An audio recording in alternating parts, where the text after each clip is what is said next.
Hi everyone. In today's video I will be going over graphs to equations, and I will be doing numbers 1 and 3 on this sheet as they are the same type. Alright, so there's kind of a process involved here. So first off, you just want to take a general look at your graph and identify which pair of equations you're going to be using here. And actually, before I even do that, I should probably give you the general form of our equation. This is how you'll know how to set it up. So the general form is y equals plus or minus, because it depends on if we have a reflection or not, a, and then your trig function, and we've got 4 of them. We've got tangent, cotangent, secant, and cosecant. So those are our 4 options for this sheet in particular.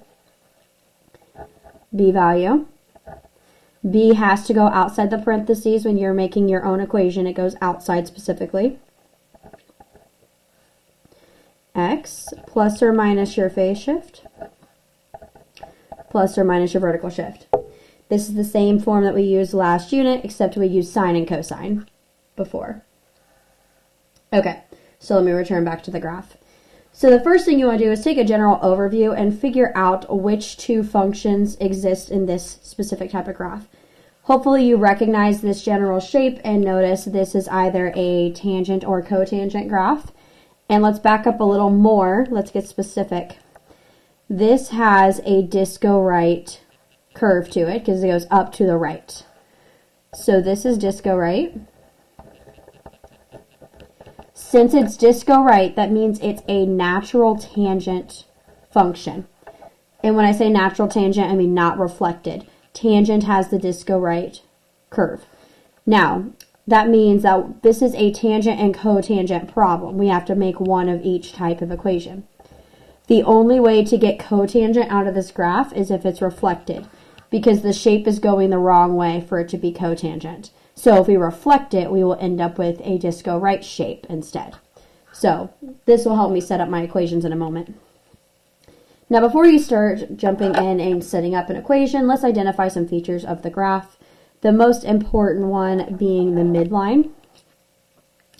So on these graphs, you want to find the point where the curve switches directions. Like switches from curving this way to curving this way. It's really hard to put into words. So you want to find that middle point where that change happens. So that change happens here. And this graph is just going to repeat. So this is the midline.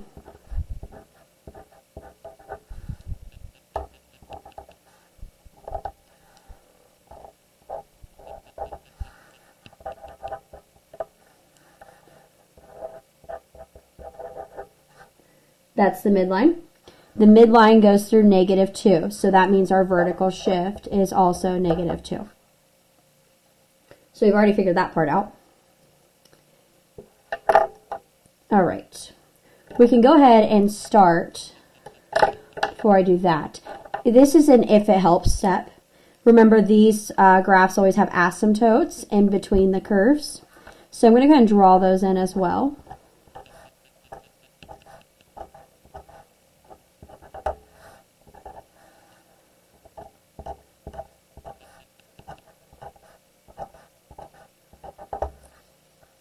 So we got 2 that we can see. Okay, now I'm going to start creating my equations.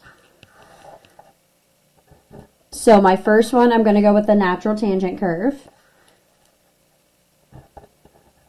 So my first equation will be a tangent equation. We'll need to figure out A. We'll need to figure out B. We need to find a starting point to figure out whether or not we have a phase shift. Now, if you can, you want to start at the origin, which we can on this problem. So our origin is down 2, so this is our actual origin here. And then if you remember the shape of a tangent graph, I'll doodle it over here real quick. So a typical tangent graph, if it starts at the origin,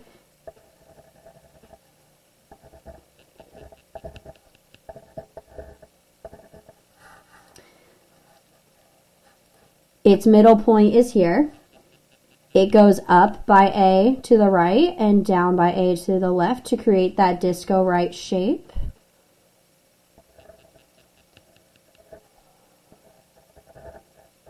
And then the next interval to the left and right are the asymptotes.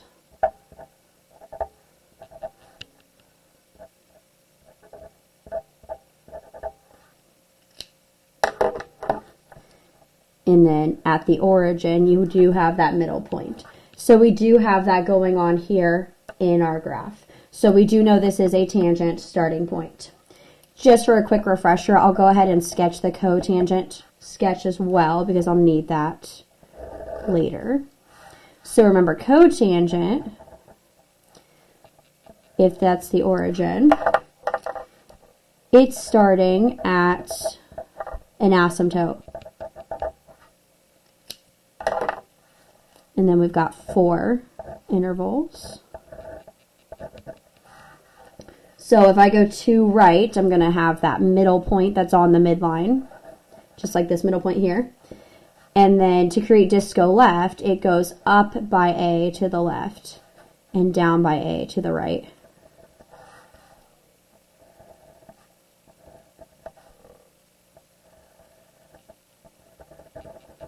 And then we got another asymptote on the other side.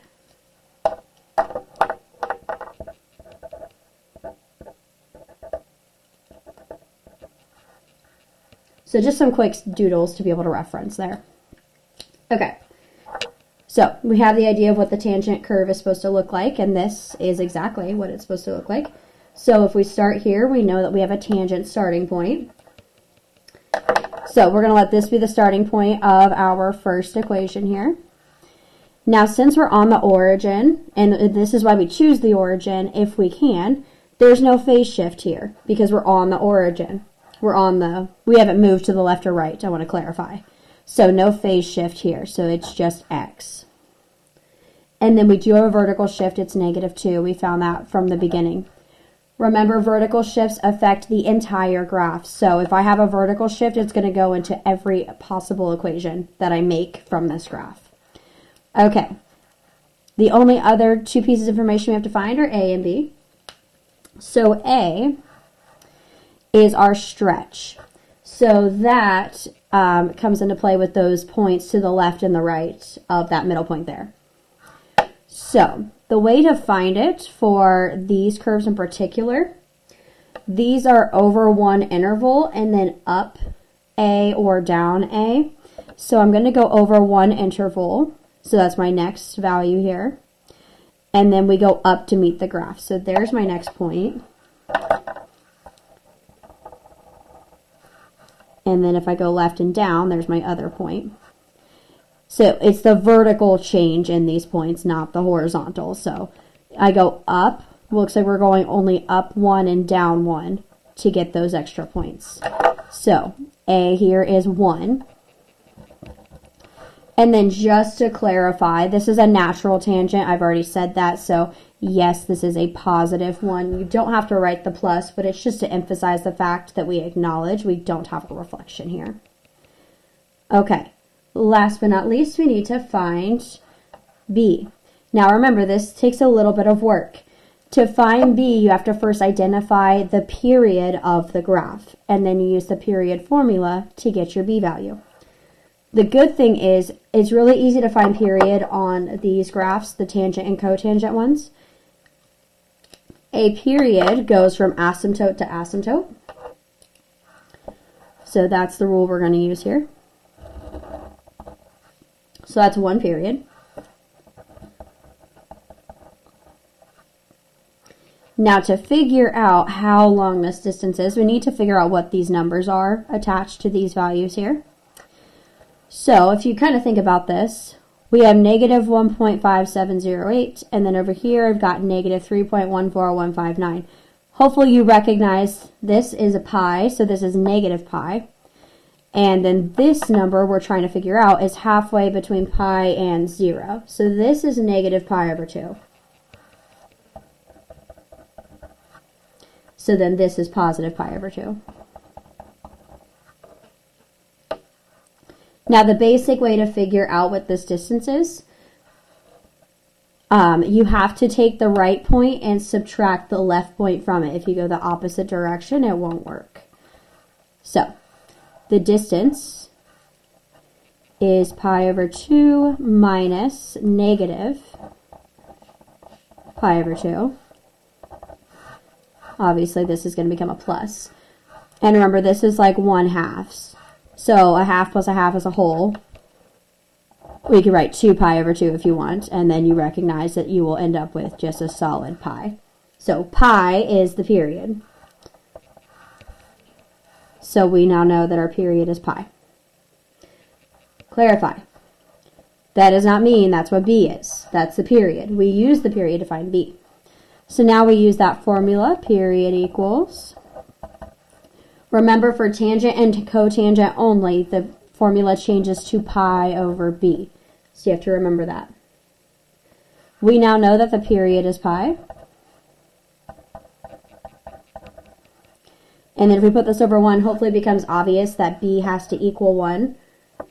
Because if the top is the same, then to make the bottom the same, they got to be the same value. If you want to still cross multiply, I'll go ahead and demonstrate that now.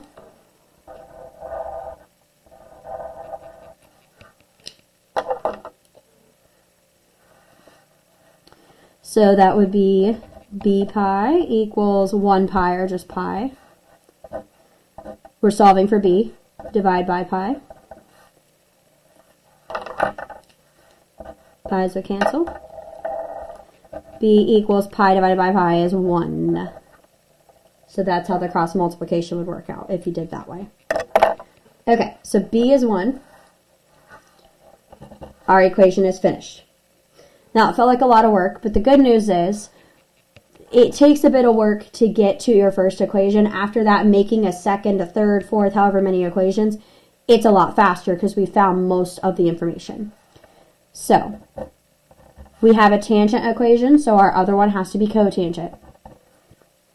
Now, because these are opposite shapes, and we can't have the same shape, or two different shapes in the same, in the same graph, it's going to go disco right the entire way, or disco left. So these are going to be opposites. So if this is a natural tangent, this is going to be a reflected cotangent. So change your a value to a negative. B is the same. B does not change from equation to equation. Phase shift, we will have one. I'll come back to that in a moment. Vertical shift also does not change. So we haven't changed a ton here. Now, the reason we have to have a phase shift, the only spot on the graph that doesn't have a phase shift is if we start on the y-axis, because we haven't moved left or right. That's what a phase shift is. You can only get one function out of this point. You can't turn this into a cotangent. This is a tangent starting point. This is not what cotangent looks like. So we have to find a cotangent starting point and make this equation from that point. There are two options for this. Cotangent starts at an asymptote. So you can choose your starting point to be the asymptote on the left or the asymptote on the right. It doesn't matter which one. They are both correct starting points. Now, depending on which one you choose, that's going to slightly change your equation. So you want to make sure that you're doing this correctly. I'm going to go to the left and call this my starting point for cotangent. So I just want to clarify. Ooh, that's not a good idea. Hopefully this will show up. That's tangent. That's what I've been working with this whole time. And then this is cotangent. You can't make a tangent function out of this point, and you can't make a cotangent function out of this one, just to clarify. So this is the starting point I'm looking at. So I need to figure out what this phase shift is. I went left, and this value is pi over 2. I went left, pi over 2. Now remember, you switch the sign when you put it in here. So this is a negative pi over 2, so I'm going to put a positive in there. Remember, this is how transformations work inside the parentheses with x. You would typically read this as a right pi over 2 because of the plus, but remember it switches, so it looks like it would be right, but it's actually left. Okay, these are my two completed equations for this graph. Let's do number 3. Now that you've seen the process, I'm going to try to go a little more quickly on this one. Now, this is not the best graph in general. I'm just going to warn you about that from the get-go. You're going to see better graphs on a test, for instance. Okay, so looking at this graph, we can automatically tell it's tangent cotangent because we got the disco shape. You want to identify what type of disco. Disco. This time it's going up to the left, so this is disco left, meaning this is a natural cotangent, so we'll have a reflected tangent. They're going to be opposites. Okay. From here, you want to identify your midline and fill in some asymptotes. Now again, you want to find the middle of this curve where it changes from one direction to another, and you see that change happen here. So our midline goes through 3 on the y-axis.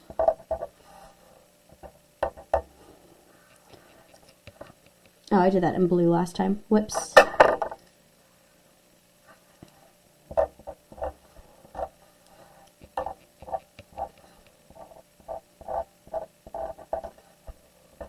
Okay. So that's our midline. And it goes through 3. So that means our vertical shift is 3. Remember that for later. Plus 3, if we want to get technical. Okay. Fill in a few asymptotes. We've got a lot going through this graph. I start in the middle, and I'll just do 2 to the left and right.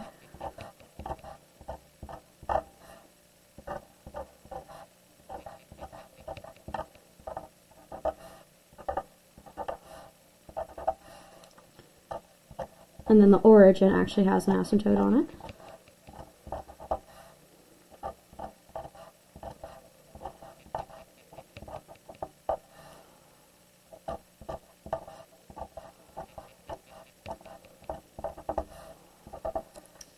Something like that. Okay. So for my first equation, I'm going to start with cotangent since that's the natural flow of this graph. We need to find A. We do know this is positive.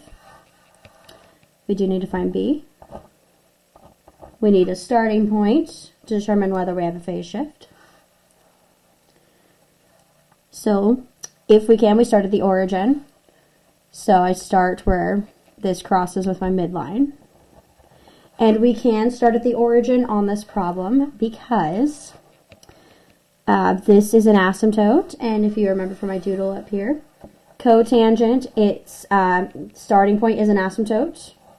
So that works. This is the start of a cotangent function.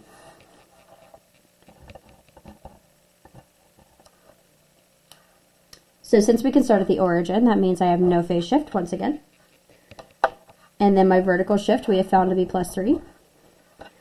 All that's left is to find A and B. Now, again, I already warned you this is not the best graph. If we go out and try to find our A value, so let's go to this actual curve. Here's the middle point. If we go over and down to meet the graph, again, it's not super clear. It's kind of tight. You can look at this and you could say that this is a down 1/2. You could say it's down 1. Again, the exact point where it goes down is not clear. So we can agree to disagree on this. Earlier I said that this was a 1, but now that I'm looking at it again, I would say more 1/2. But to be consistent with what I did in class, actually, you know what? I'll just do 1/2. Because now that I'm looking at it, I feel like this is a 1/2. I feel it in my soul, this is a 1/2. Again, on a test, it'll be far more clear than this. Okay. And then B is all that's left to find. So again, to find B, you need to identify a period. And on these graphs, a period is asymptote to asymptote. So let's do this asymptote to asymptote because this will be very easy to identify. We have to find the distance from here to here to get our period. So we need these values. Well, this is 0. And then we already discussed earlier that this is pi over 2. And we need the value that's halfway between 0 and pi over 2. So that is going to be pi over 4. So period goes from 0 to pi over 4. The period is pi over 4.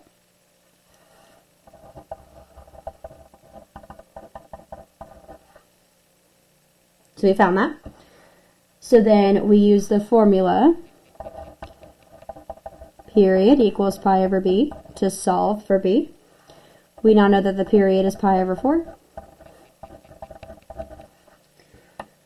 For this to be equal, for this to be true, if the top is both pi, then the bottoms have to be the same, so b has to be 4.